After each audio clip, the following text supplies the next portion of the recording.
งมายากดูนี่นะเพราะว่าเขาก็ว่าเอามาด่าเพิ่นต้องเขาว่าเอาใจผู้ใดเอาน้ำเลี้ยงอะไรก็จะเอาสังกะสีจะเอาน้ำเลี้ยงก็นี่นะย่างไปเลยเจ้ามาเห็นจริงๆแล้วมันแตกเดียวน้ำเลย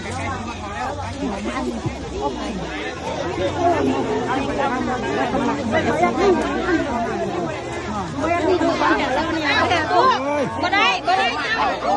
เจ้านี่อย่าตีนค่อยโอ้จุดเจ้าตัวแง่เด้อผู้ใดแง่มากผู้ใดให้เด้ไปต่อข้างหลังเด้อตามคิวเด้ออันที่อ้อยมาข้างหลังขอไปต่อข้างหลังได้แล้วสับสนเลยเอามือเลยไปหลังได้ปะเอากลับไม้ได้ปะ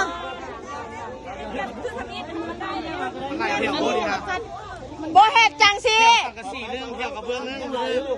เขาว่าจังสิให้ต่อแถวคือเจ้าให้มาเอาน้ำเลี้ยวผู้ใดเอาสังกะสีนางมันนี่เลยผู้เดียวกับเบื้องนี่แหละก็ไปเลยถ้าเขาเห็นสองแถวจังสิแหละผู้ที่เอาสังกะสีจะโบได้น้ำมันจะแยกกันเอาเสื้อฟางออกเลยทางแม่เอาให้ผู้สังกะสีมันมีเบื้องแคบเลยดิแล้วของการจะเข้าไปแล้วก็เอาน้ำเพื่อนเลยผู้ใดสังกะสีแล้วไม่เสร็จละปั่นเอามาให้ห้องเลยก็ได้แล้วเราสั่งกระสีเอาไปให้นี่เดี๋ยวบอเข้าไปแล้ววะฝากไปใส่ฝากวันนี้ให้กับเจ้าวันนึง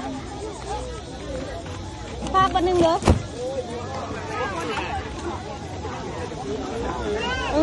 ก็ได้ไทยได้หรอ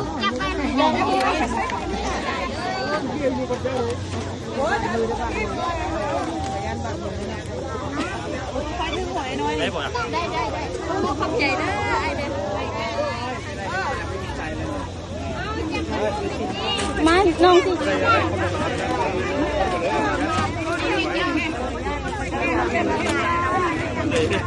แต่ว่ายังได้อันนี้ได้นั่นเลยเจ้าบดแจกเลยน้ำเอาน้ำบ่เดี๋ยวน้ำเอาเดี๋ยวมันตัดกระสีที่มันบอกว่า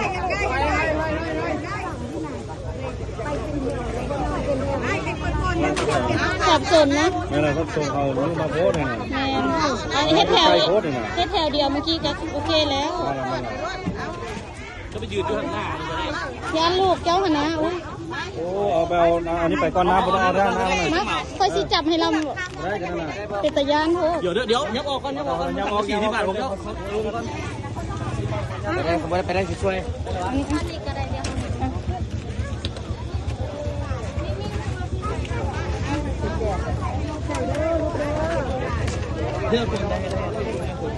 ระวังเด้อแม่เด้อระวังเด้อไก่เด้อโดย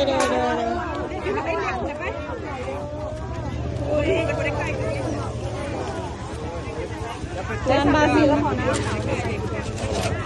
แล้วพอนะอย่าบอกเลยต่ำกันเด้อ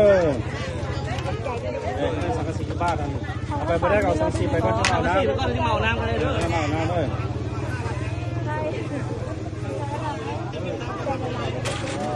ไก่ได้บ่เป็นก็สังกะสีวางไว้เนาะจะเอาน้ำได้มาปนเด้อ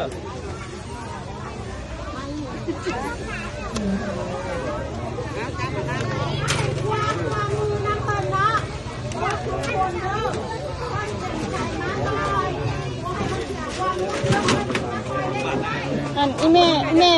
พาอีเมต่อแถวข้างหลัง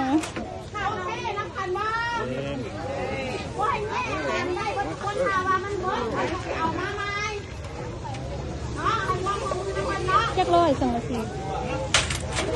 ว่าไม่จดไม่ตายกับน้ำ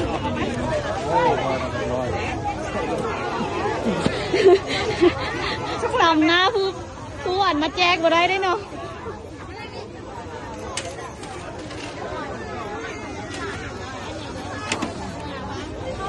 เอาสิ่งที่ไปวางไว้นอกกันจะได้ที่เมานั่งครับ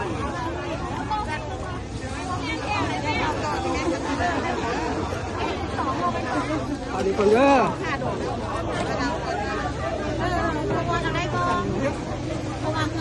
ผู้ใดมาตามหลังไปต่อข้างหลังให้เด้อบอกให้มาแซงคิวเขาเด้อได้ละมือเด้อบ่ให้กลับคืนมาเอา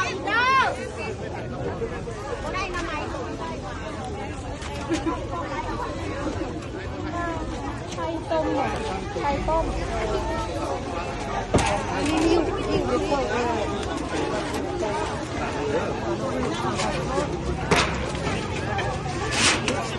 โอ้ยระวังทางหลังทางหลังเจ้าถอยหลังได้บอสั่งกะสีกี่ทุกนะถอยหลังให้นึงต้องสั่งกะสีทุกนะมาตำหลังแล้วให้ไปตอนข้างหลังได้บอเพราะว่าคนกระขาดโดนนะอันเจ้ามาตำหลังคอนี่เนี่ยไปต้อนข้างหลังเด้อบ่ให้แง่อยู่นี่เด้อนี่มาคนนี่มากัดบูเลยมาเลยอันนี้นะหาจะมานะเขาเขียว